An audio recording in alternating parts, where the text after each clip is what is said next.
Imagine करो आप आलम university में एडमिशन लेने जा रहे हो और आपकी ट्यूशन फीस का 20%, 50%, 80% या इवन 100% तक खत्म हो गया।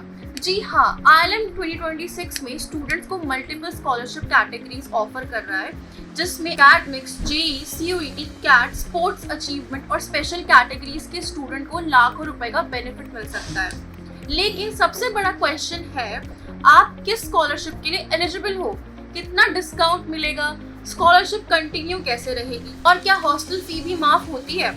आज की वीडियो में हम आईएलएम स्कॉलरशिप 2026 का कंप्लीट ब्रेकडाउन करेंगे सिंपल लैंग्वेज में, जो आपके दिमाग में घुसेगी। वीडियो को एंड तक देखना, क्योंकि लास्ट में मैं बताऊंगी एक ऐसा बेनिफिट जो बहुत सारे स्टूडेंट स्कॉलरशिप में मिस कर देते हैं और वो बहुत ही वैल्यूएबल होता है। तो वीडियो को स्टार्ट करते हैं बिना किसी देरी के। लेकिन उससे पहले एक चीज याद दिला दूं, अगर आप मेरी वाली वीडियो देख रहे हो तो आपने दिमाग में ये तो सोचा होगा कि आईएलएम मेरी लिस्ट में है या फिर आईएलएम में एडमिशन ले रहे हो। अगर किसी और में भी ले रहे हो तो भी कोई प्रॉब्लम नहीं है, लेकिन मेरी बात सुनो, अगर तुम मेरी वीडियो थोड़ा सा पहले देख रहे हो तो तुम्हें रजिस्ट्रेशन फॉर्म पे 80 से 90% तक का डिस्काउंट तो मिल ही जाएगा। और चिल मारो गाइस, अगर तुम मेरी वीडियो थोड़ा लेट भी देख रहे हो ना, तब भी तुम्हें रजिस्ट्रेशन फॉर्म पे 50 से 60% तक का डिस्काउंट तो मिल ही जाएगा। ये बस डिपेंड करता है कि मेरे पास उस टाइम पे कौन सा कूपन कोड अवेलेबल है और कौन सा नहीं है। और हाँ, डिस्क्रिप्शन बॉक्स में ना एक लिंक प्रोवाइड किया हुआ है जो एक रजिस्ट्रेशन फॉर्म है। अगर तुम उस रजिस्ट्रेशन फॉर्म पे जाओगे तो तुम्हें उसमें बस अपना प्रेफर्ड लोकेशन और अपने एंट्रेंस कोड डालना है। उसके बेसिस पे मैं तुम्हें बताऊंगी कि तुम्हारे लिए कौन सा कॉलेज बेस्ट है और कौन सा नहीं, वो भी तुम्हारी पूरी प्रोफाइल एनालाइज करके बताऊंगी। और हाँ, अगर इसके बाद भी तुमको कोई भी प्रॉब्लम आ रही है तो तुम दिए हुए स्क्रीन के नंबर पर कॉन्टैक्ट कर सकते, कॉल कर सकते हो, व्हाट्सएप भी कर सकते हो, वो तुम्हारी मर्जी है। तो चलो बिना किसी देरी के अपनी वीडियो को स्टार्ट करते हैं और मैं तुम्हें इस वीडियो में पूरा स्कॉलरशिप प्रोसेस समझा दूंगी और तुम्हें बिल्कुल क्लियर हो जाएगा। तो सबसे पहले मैं तुम्हें इंपॉर्टेंट 3 रूल्स बता देती हूँ जो तुम्हें ध्यान से सुनना है। स्कॉलरशिप डिटेल्स देखने से पहले ये 3 इंपॉर्टेंट रूल समझ लो। रूल नंबर 1 ये है कि अगर आप मल्टीपल स्कॉलरशिप के लिए एलिजिबल हो तो कंबाइन नहीं होगी। मतलब एग्जाम्पल से समझो, आपको जे स्कॉलरशिप भी मिल रही है और क्लास 12 स्कॉलरशिप भी मिल रही है, तो दोनों ऐड नहीं होंगी। जो स्कॉलरशिप ज्यादा बेनिफिट देगी वही अप्लाई होगी। अब समझते हैं रूल नंबर 2। स्कॉलरशिप सिर्फ ट्यूशन फी पर ही अप्लाई होती है। Hostel fees, mess fees, transport fees, इन सब चीजों पर कोई भी स्कॉलरशिप अप्लाई नहीं होती है और बाकी चार्जेस आपको सेपरेटली ही पे करने होंगे। अब समझते हैं रूल नंबर 3। स्कॉलरशिप सीट्स जो है वो बहुत ही लिमिटेड होती हैं हर कॉलेज में, तो आईएलएम में भी है, और first come first serve basis पर ही मिलती है, इसलिए जल्दी अप्लाई करना बहुत इंपॉर्टेंट होता है। एप्लीकेशन की जो डेडलाइन है वो 31 अगस्त 2026 है। उससे पहले आप जाके रजिस्ट्रेशन करवा लो अपना और अपनी स्कॉलरशिप भी देख लो कितनी मिल रही है। अब देखते हैं कि सिर्फ क्लास 12 के मार्क्स के बेसिस पर आप कितनी स्कॉलरशिप ले सकते हो। तो अब मैं आपको पूरा बताऊंगी कि क्लास 12 मेरिट स्कॉलरशिप कैसे मिलेगी आपको ग्रेटर नोएडा के कैंपस वाले आईएलएम में। अगर आप आईएलएम ग्रेटर नोएडा ज्वाइन कर रहे हो तो 90% से 96% या उससे ज्यादा मार्क्स आए तो 100% ट्यूशन फी वेवर हो जाएगी। 90 से 95.99% आए हैं तो 50% स्कॉलरशिप वेव हो जाएगी। 86 से 89% है तो 30% स्कॉलरशिप वेव हो जाएगी। 76% से 85.99% है तो 20% स्कॉलरशिप वेवियर मिल जाएगा। लास्ट में 65 से 75.99% है तो 10% स्कॉलरशिप मिल जाएगी। मतलब सिर्फ बोर्ड एग्जाम्स के मार्क्स पर भी लाखों रुपए बचाए जा सकते हैं। इसलिए कहते हैं कि 12th में आप अपनी परसेंटेज स्कोर बहुत अच्छा रखो। अब समझते हैं बीटेक स्टूडेंट्स के लिए जे स्कॉलरशिप का क्राइटेरिया। अब इंजीनियरिंग स्टूडेंट्स के लिए सबसे इम्पोर्टेंट सेक्शन यही है।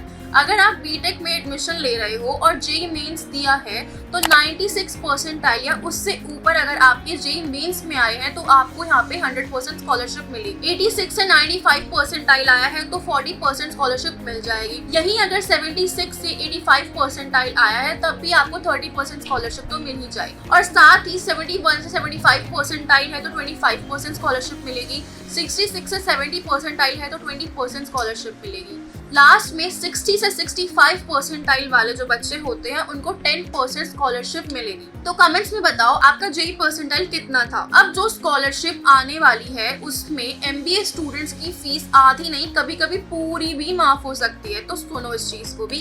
ये एमबीए स्टूडेंट्स के लिए भी है और बीटेक के स्टूडेंट्स के लिए भी है, मतलब वीडियो जो है वो एमबीए बीटेक दोनों स्टूडेंट्स के लिए है, ये पार्ट एमबीए स्कॉलरशिप के लिए है जिन बच्चों ने कैट या फिर जैड किया है। एमबीए स्टूडेंट्स के लिए आईएलएम का स्कॉलरशिप स्ट्रक्चर काफी इंप्रेसिव है। कैट या फिर जैड 95 परसेंटाइल प्लस है तो 100% स्कॉलरशिप मिल जाएगी।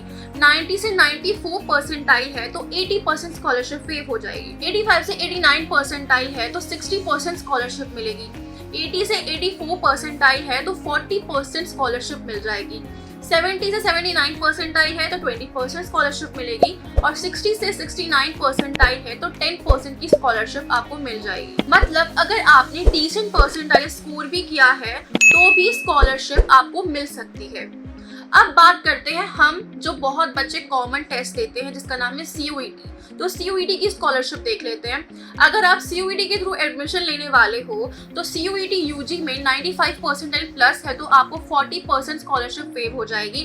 90 से 94 परसेंटाइल है तो 30% की स्कॉलरशिप मिलेगी और 80 से 89 परसेंटाइल है तो 20% की स्कॉलरशिप मिलेगी और 75 से 79 परसेंटाइल है तो 10% की स्कॉलरशिप मिल जाएगी। CUET के स्टूडेंट्स भी काफी अच्छा बेनिफिट यहाँ पर ले सकते हैं, बट आई वुड सजेस्ट कि अगर तुम 12th में अच्छी परसेंटेज ले आओ तो तुम्हें बहुत अच्छी स्कॉलरशिप मिल जाएगी। तो अब आते हैं अपने लॉ स्टूडेंट्स के लिए, उनकी भी स्कॉलरशिप की बात कर लेते हैं। तो जो लॉ एस्पिरेंट्स होते हैं वो देते हैं या तो क्लैट या फिर LSAT। तो अगर 99 परसेंटाइल है तो 100% स्कॉलरशिप मिलेगी। 95 से 98 परसेंटाइल है तो 50% स्कॉलरशिप मिलेगी और 80 से 94 परसेंटाइल है तो 20% स्कॉलरशिप मिल जाएगी। यानी स्ट्रॉन्ग लॉ एंट्रेंस स्कोर पर ट्यूशन फी ऑलमोस्ट फ्री हो सकती है। अब बात करते हैं उन स्कॉलरशिप की जो बहुत कम स्टूडेंट्स को पता होते हैं, तो इस चीज को ध्यान से सुनना। देखो यहाँ पर स्पोर्ट्स स्कॉलरशिप भी मिलती है। अगर आप स्पोर्ट्स बैकग्राउंड से हो तो आईएलएम काफी स्ट्रॉन्ग सपोर्ट देता है। इंटरनेशनल लेवल पार्टिसिपेंट हो तो आपको 100% तक की स्कॉलरशिप मिल जाएगी। यही अगर आप नेशनल मेडल विनर हो तो 50% तक की स्कॉलरशिप मिल जाएगी और अगर आपने नेशनल सिर्फ पार्टिसिपेट ही किया है तो भी आपको 25% स्कॉलरशिप मिलेगी, जो कि एक बहुत अच्छा अमाउंट होता है। लेकिन आपको प्रॉपर सर्टिफिकेट्स और स्पोर्ट्स पार्टिसिपेशन प्रूफ देना ही होगा और एज 23 ईयर से आपकी यहाँ पर कम होनी चाहिए। ये एक रूल है, ये एक क्राइटेरिया है जो आपको फुलफिल करना होगा। अब बात करते हैं अपनी स्पेशल कैटेगरी स्कॉलरशिप्स की। अब आते हैं कुछ हिडन बेनिफिट्स जो कि आपको यहाँ पे मिलेंगे। देखो जैसे कि है वर्ड्स ऑफ मैट्रिस, यहाँ पे आपको 100% स्कॉलरशिप दी जाती है ऑल ओवर में। तो जो फीमेल स्टूडेंट्स होते हैं जिनकी family income less than 8 lakh है उसको 10% स्कॉलरशिप मिलेगी और चिल्ड्रन ऑफ डिफेंस पर्सनल, अगर आपकी मम्मी या पापा डिफेंस में थे या हैं तो भी आपको 10% स्कॉलरशिप मिलेगी और अगर आप जम्मू एंड कश्मीर के स्टूडेंट हो तो भी आपको 10% स्कॉलरशिप मिल जाएगी और साथ ही नॉर्थ ईस्ट इंडिया के स्टूडेंट्स को भी 10% स्कॉलरशिप मिलेगी और नेपाल एप्लीकेंट्स के लिए यहाँ पर काफ़ी अच्छा है कि 30% स्कॉलरशिप आपको मिलेगी और अगर आपका कोई भाई या बहन ऑलरेडी आईएलएम में पढ़ रहा है तो भी आपको 10% तक का स्कॉलरशिप मिल जाएगा। ये कैटेगरीज बहुत स्टूडेंट इग्नोर कर देते हैं, तो इसलिए इस चीज़ को भी ध्यान देना और अगर आपको कोई भी स्कॉलरशिप नहीं मिल रही है तो आप इनके लिए अप्लाई कर सकते हो। अब मैं आपको बताने वाली हूँ स्कॉलरशिप मिलने के बाद उसे मेंटेन कैसे करना है, क्योंकि ऐसा नहीं है कि आप अपना एकेडमिक्स खराब कर लो और आपकी स्कॉलरशिप मेंटेन रहे, नहीं, आपको खुद सीजीपीए मेंटेन करना पड़ेगा। तो स्कॉलरशिप मिल जाना इनफ नहीं होता, उसको कंटिन्यू भी रखना होता है। तो कुछ जनरल रिक्वायरमेंट्स है जो आपको फुलफिल करनी होगी अगर आप चाहते हो कि आपकी स्कॉलरशिप नेक्स्ट ईयर भी मेंटेन रहे। तो पहला यही है कि 75% अटेंडेंस मैंडेटरी है, कोई डिसिप्लिनरी इशू नहीं आना चाहिए आपकी तरफ से, एकेडमिक परफॉर्मेंस मेंटेन रहनी चाहिए। अगर किसी को 100% स्कॉलरशिप मिल रही है तो उसको अपना CGPA 9+ रखना पड़ेगा, मतलब टॉप 5 स्टूडेंट्स में रहना होगा। और अगर आपको 70 से 90% तक की स्कॉलरशिप मिल रही है तो आपको अपना CGPA 8.5+ रखना होगा, टॉप 10% में आना होगा।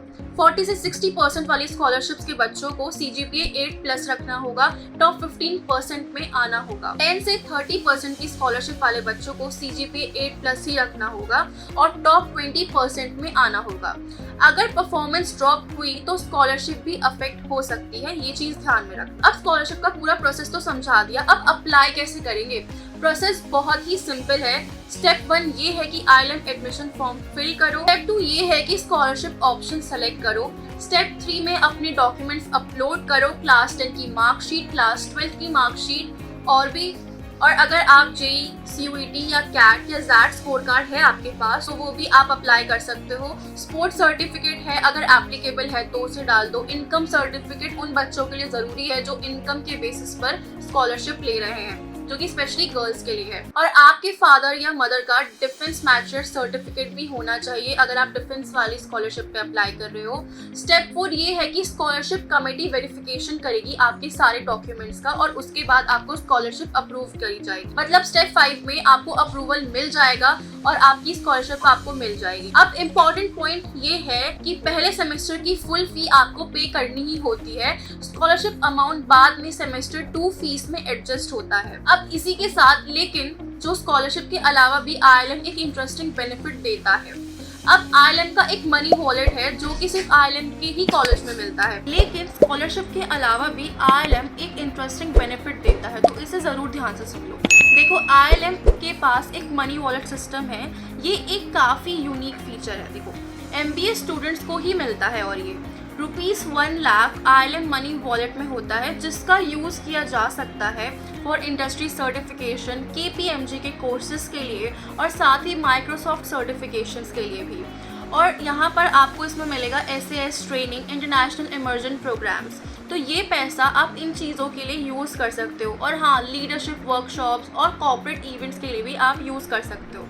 सिंपल लैंग्वेज में बताऊं तो ये एक एक्स्ट्रा स्किल डेवलपमेंट बजट है जो आपकी एम्प्लॉयबिलिटी इम्प्रूव कर सकता है। अब हम बात करेंगे यहाँ पर एजुकेशन लोन सपोर्ट की। अगर फी फाइनेंस करनी हो तो ILM के HDFC बैंक और कोटक महिंद्रा बैंक के साथ टाइप्स भी हैं। प्रायोरिटी लोन प्रोसेसिंग के लिए, लॉन्ग रीपेमेंट टेन्योर के लिए और साथ ही कोर्स कंप्लीट होने के बाद आपकी EMI यहाँ पे स्टार्ट होगी। और सेक्शन 80E के थ्रू टैक्स बेनिफिट्स भी आपको यहाँ पर अवेलेबल होते हैं। अगर आप चाहते हो कि मैं आपके लिए पूरी लोन प्रोसेस की वीडियो बनाऊं तो आप मुझे कमेंट सेक्शन में बता दो, तो मैं आपके लिए पूरी लोन कैसे लेना है, कैसे कैसे अप्लाई करना है, वो सब बता दूंगी। तो ओवरऑल कंक्लूजन क्या है इस वीडियो का? अगर आपकी एकेडमिक स्ट्रॉन्ग है, JEE परसेंटाइल अच्छी है, CUET स्कोर स्ट्रॉन्ग है या आप स्पोर्ट्स अचीवर हो तो ILM में ट्यूशन फी का मेजर पार्ट तो आप सेव ही कर लोगे। तो सबसे इम्पॉर्टेंट एडवाइस यहाँ पर ये है कि स्कॉलरशिप सीट्स तो लिमिटेड है और डेडलाइन है 31 अगस्त 2026। इसलिए अगर आप ILM कंसिडर कर रहे हो तो एलिजिबिलिटी ज़रूर चेक कर लो। अब कमेंट्स में बता दो आप किस स्कॉलरशिप कैटेगरी में एलिजिबल हो रहे हो, और अगर आप चाहो तो नेक्स्ट वीडियो में मैं ILM की actual fees minus scholarship calculate करके भी बता दूंगी कि फाइनल कॉस्ट कितनी बचेगी। वीडियो पसंद आई हो तो लाइक करो, चैनल को सब्सक्राइब कर लो और मिलते हैं अपनी नेक्स्ट वीडियो में। और हाँ, अगर चाहते हो कि मैं लोन वाले प्रोसीजर पे भी वीडियो बनाऊं तो कमेंट्स में मुझे बता दो, तो नेक्स्ट वीडियो में उसी पर लेकर आऊँगी। तो मिलते हैं अपनी नेक्स्ट वीडियो में। मेरे चैनल को सब्सक्राइब कर दो, दोस्तों के साथ शेयर कर दो और वीडियो को लाइक करना मत भूलना।